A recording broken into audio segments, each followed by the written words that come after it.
আসসালামু আলাইকুম রহমতুল্লাহি ওবারাকাতুহু। আমি আপনাদের মাঝে আরেকটি হাদিস তুলে ধরছি।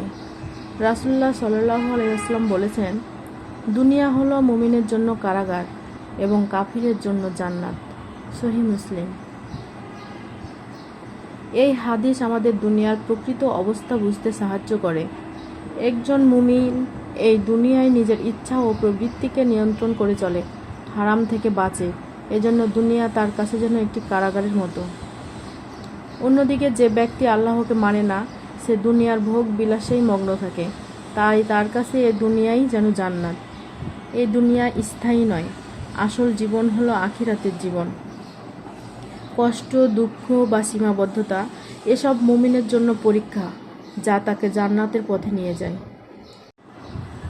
দুনিয়ার কষ্ট সাময়িক, আখিরাতের সুখই আসল সফলতা।